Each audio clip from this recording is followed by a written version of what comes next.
Assalamualaikum warahmatullahi wabarakatuh. Waalaikumsalam warahmatullahi wabarakatuh. Perkenalkan kami dari kelompok 8 akan membahas etika dalam auditing. Sebelumnya terima kasih kepada teman-teman sekaligus untuk dosen pengampu etika profesi dan tata kelola korporat Prof. Dr. Andes Haji Suratman SEAK MM CA CPME IDE SCA CPA.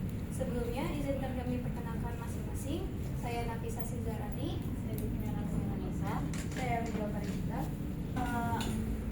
Pengertian etika. Kata etika berasal dari kata ethos dalam bahasa Yunani yang berarti karakter, watak, kesusilaan atau adat.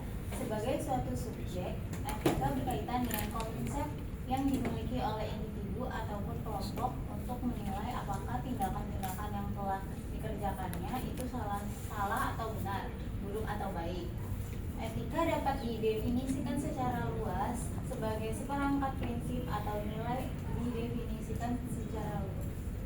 Prinsip atau nilai moral. Masing-masing dari kita memiliki seperangkat nilai seperti itu meskipun kita mungkin atau tidak mempertimbangkan secara eksplisit. Ini dikembangkan oleh Joseph John Institute of Ethics, sebuah organisasi lembaga yang beranggotakan individu dan lembaga bertujuan untuk meningkatkan kualitas etika dalam masyarakat. Yang pertama adalah kepercayaan yang meliputi kejujuran, integritas, keandalan, dan kesetiaan. Kejujuran menuntut nilai tulus untuk menyampaikan kebenaran. Integritas berarti seseorang bertindak sesuai dengan hati nurani, terlepas dari situasi apapun. Keandalan yang berarti bertindak sesuai dengan hati. Semua upaya yang wajar untuk memenuhi komitmen. Kesetiaan adalah tanggung jawab untuk mempromosikan dan melindungi kepentingan orang-orang dan organisasi tertentu. Yang kedua, rasa hormat mencakup konsep-konsep seperti kesopanan, keramahan, kesusilaan, martabat, otonomi, toleransi, dan penerimaan seseorang yang menghormati orang lain, memperlakukan mereka dengan mempertimbangkan dan menerima perbedaan individu, serta kreatif ada tanggung jawab, yaitu bertanggung jawab atas tindakan seseorang dan mengendalikan diri. Yang keempat ada keadilan dan kesetaraan, mencakup isu-isu kesetaraan, imparsialitas, proporsionalitas, keterbukaan, dan proses yang adil. Perlakuan yang adil berarti situasi yang serupa ditangani secara konsisten.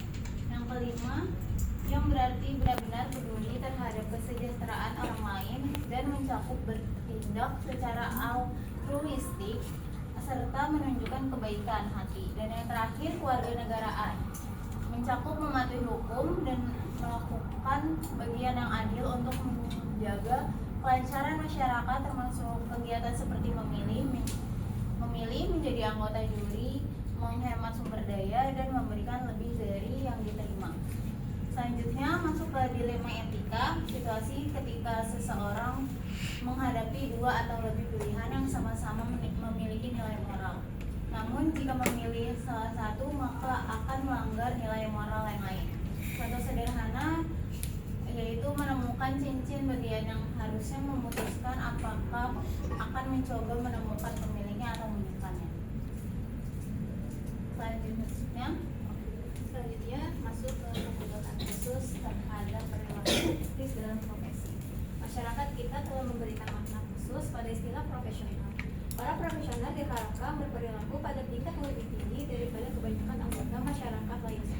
Misalnya, ketika media melaporkan bahwa seorang dokter, pendeta, atau akuntan publik bersertifikat CPA telah didakwa atas suatu kejahatan, kebanyakan orangnya merasa lebih kecewa daripada ketika hal yang sama terjadi pada orang-orang yang tidak diberi label sebagai profesional. Istilah profesional juga mengacu pada tanggung jawab atas perilaku yang melampaui pemenuhan tanggung jawab individu dan melampaui persyaratan hukum dan peraturan masyarakat kita. Seorang akuntan publik bersertifikat CPA sebagai seorang profesional menyadari tanggung jawabnya terhadap masyarakat, klien, dan rekan sejawat, termasuk berperilaku dengan integritas meskipun hal itu berarti harus mengorbankan kepentingan pribadinya. Kode etik profesional, seperempat pedoman yang menguraikan prinsip-prinsip dan standar perilaku yang diharapkan dari anggota suatu profesi. Pedoman ini berfungsi untuk memastikan integritas, kejujuran, dan akuntabilitas dalam praktik kerja, serta menjaga kepercayaan publik terhadap profesi tersebut. Selanjutnya, prinsip-prinsip perilaku profesional terdiri dari 6, ada tanggung jawab, kepentingan umum, integritas, objektivitas dan kemandirian, perhatian yang wajar, dan yang terakhir, ruang lingkup dan jenis layanannya.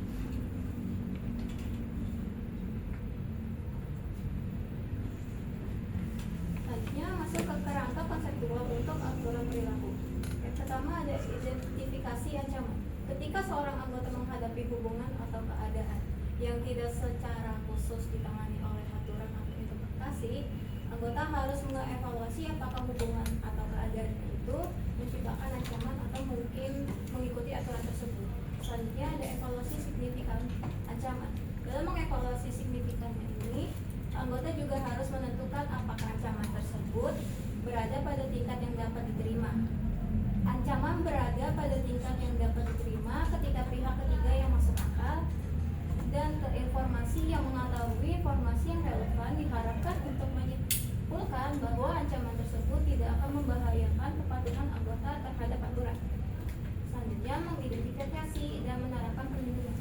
Jika anggota menyimpulkan bahwa ancaman tersebut tidak pada tingkat yang dapat diterima, maka anggota harus menerapkan pengamanan untuk menghilangkan ancaman atau menguranginya ke tingkat yang dapat diterima.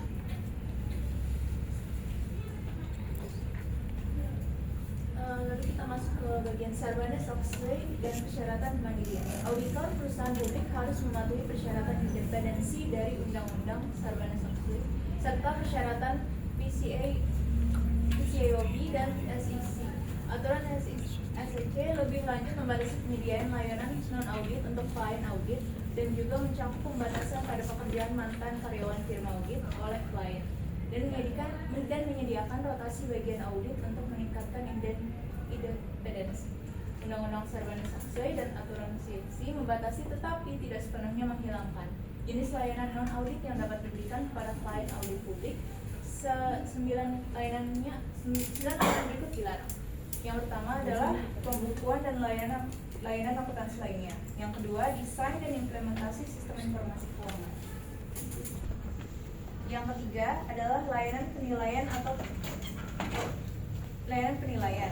Keempat adalah layanan aktuaria. Yang kelima adalah outsourcing audit internal. Yang keenam adalah fungsi manajemen atau sumber daya manusia. Yang ketujuh adalah layanan broker, dealer, penasehat investasi atau bankir investasi. Yang kedelapan adalah layanan hukum dan ahli yang tidak terkait dengan audit.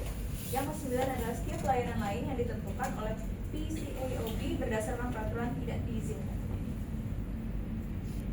Independensi. Kemandirian pikiran mencerminkan keadaan pikiran auditor yang memungkinkan audit dilakukan dengan sikap yang tidak bias. Kemandirian pikiran sering disebut sebagai mandiri pada kenyataannya. Kemandirian dalam penampilan adalah hasil dari interpretasi orang lain tentang kemerdekaan. Jika auditor benar-benar independen tetapi pengguna percaya bahwa mereka adalah advokat klien, sebagian besar nilai fungsi audit hilang.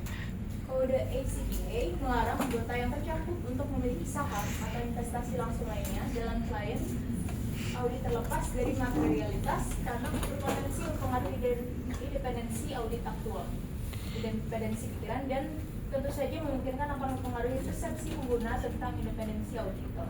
Independensi dalam penampilan. Investasi tidak langsung seperti kepemilikan saham di perusahaan klien oleh kakek nenek auditor juga dilarang, tetapi jika jumlahnya penting bagi auditor.